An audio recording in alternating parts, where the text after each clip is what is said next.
네, 오늘 누가복음 93번째 시간,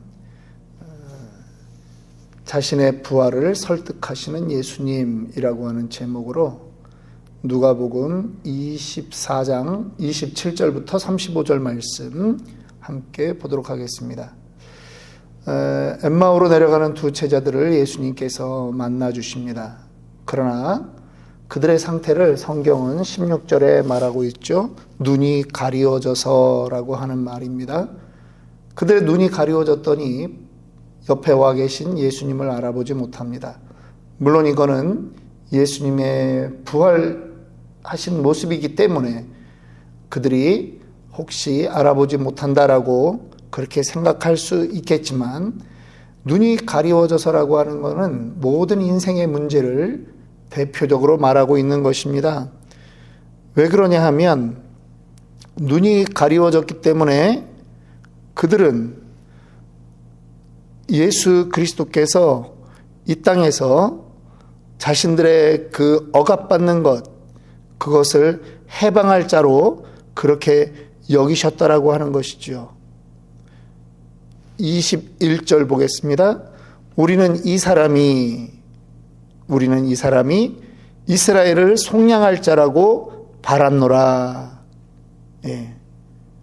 그들은 예수님을 3년간 같이 지내면서, 혹은 2년간 같이 지내면서 예수님이 어떤 사람이다, 어떤 존재다라고 생각했냐면, 이스라엘을 속량할 자라, 로마의 압제로부터 구원할 자라고 생각했다라고 하는 것입니다. 왜 그렇습니까?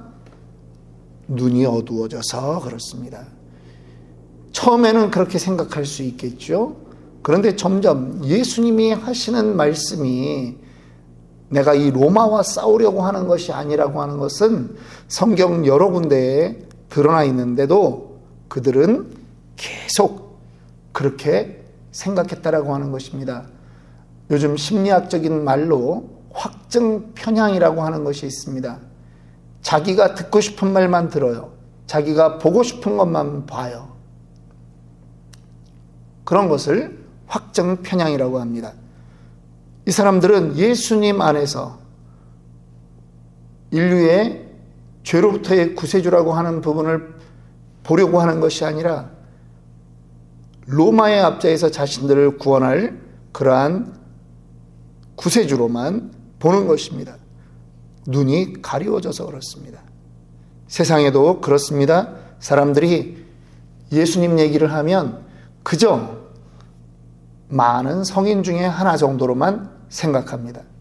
자, 이제 그들에게 어떠한 변화가 옵니까? 엠마오로 가는 두 제자에게 예수님이 그들에게 27절 말씀, 모세와 모든 선지자의 글로 시작하여 모든 성경에 쓴 바, 여기서 성경은 구약이죠. 자기에 관한 것을 자세히 설명하시니라. 여러분, 구약 하나로도 예수님이 구세주로 오셨다라고 하는 것은 입증이 된다는 말이에요. 구약은 창세기부터 말라기까지 오실 메시아에 대한 글이라고 하는 것입니다. 예수님이 그것을 드러내놓고 말씀하는 거예요. 그러면서 이것이 다 나에 관한 말씀이다, 예수님에 관하여 쓴 것이다 라고 설명해 주는 것입니다. 성경은 요한복음 5장 39절에 말씀합니다. 너희가 성경에서 영생을 얻는 줄 생각하고 성경을 연구하거니와 성경이 곧 내게 대하여 증언하는 것이라. 모든 성경이 예수님에 대해서 증언하고 있는 것입니다. 성경, 구약 성경 약 300여 곳에 예수님에 대한 예언이 나오고 있습니다. 그랬더니 이제 제자들에게서 어떤 반응이 일어납니까? 32절 말씀, 그들이 서로 말하되 길에서 우리에게 말씀하시고 우리에게 성경을 풀어주실 때에 우리 속에서 마음이 뜨겁지 아니하더냐. 여러분, 예수를 믿으며 한평생을 예수를 믿어도 마음이 뜨겁지 않다면 여러분 가슴을 쳐야 됩니다. 성령이 우리 안에 계신데 어떻게 말씀을 읽으며 말씀을 묵상하며 가슴이 뜨거워지지 않을 수 있겠습니까? 마음이 뜨거워졌다라고 하는 말은 성령께서 깨닫게 하셨다라고 하는 뜻입니다. 하나님이 말씀을 깨닫게 하면 마음이 뜨거워집니다. 움직인다라고 하는 말입니다. 머리로만 이해하면 뜨거워지지 않겠죠. 그런데 성령이 깨닫게 하시면 우리의 마음이 뜨거워지는 것입니다. 요한 웨슬리라고 하는 감리교회 창시자가 있습니다. 그는 세계적인 복음 전도자로 쓰임 받았는데요. 그가 영국에서 미국으로 와가지고 복음 전도 사역을 했는데 그다지 반응이 없었습니다. 다시 영국으로 돌아가는 배를 타고 돌아가고 있는데 그 안에서 모라비안 교도들의 그 찬양을 듣습니다. 풍랑 속에서도 그들은 흔들리지 않고 찬양하는 것입니다. 너무나 큰 충격을 받았습니다. 그리고 그들의 집회에 가서 큰 성령의 체험을 하게 되었습니다. 요한 웨슬리 나이 35살 때 일입니다. 마음이 뜨거워지는 것을 경험했다라고 하는 것입니다. 말씀이 그 안에서 다시 살아나는 것입니다. 그래서 이제 다시 전 세계는 나의 교구다라고 하는 말을 외치며 전도자로 그렇게 살았던 것입니다. 예수님이 이 두 제자들에게 말씀을 풀어주신 때는 어디입니까? 풀어주신 곳은 바로 길에서, 노상에서. 그런데 예수님 손에 오늘날과 같은 성경이 있었던 것도 아닙니다. 그런데 예수님이 창세기부터 성경 곳곳에 예수님에 대해서 말하고 있는 부분들을 이야기해 주는 것입니다. 예수님이니까 가능했을 것이라고요? 예수님이 평상시에 이 말씀을 많이 읽으셨다라고 하는 말입니다.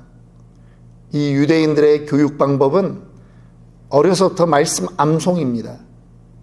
예수님이 회당에서 말씀을 암송했던 것이죠. 신앙의 토대가 말씀에 있었다라고 하는 것입니다. 예수님께서 두 제자들에게 말씀을 풀어주시는 동안에 엠마오에 도착했습니다. 예수님은 그냥 그 마을을 지나치려고 했는데 날이 저물어가는 것을 핑계로 제자들이 예수님을 붙잡습니다. 여기서 함께 머물기를 원하는 것입니다. 30절에 보니까 그들과 함께 음식 잡수실 때 떡을 가지사 축사하시고 떼어 그들에게 주시니,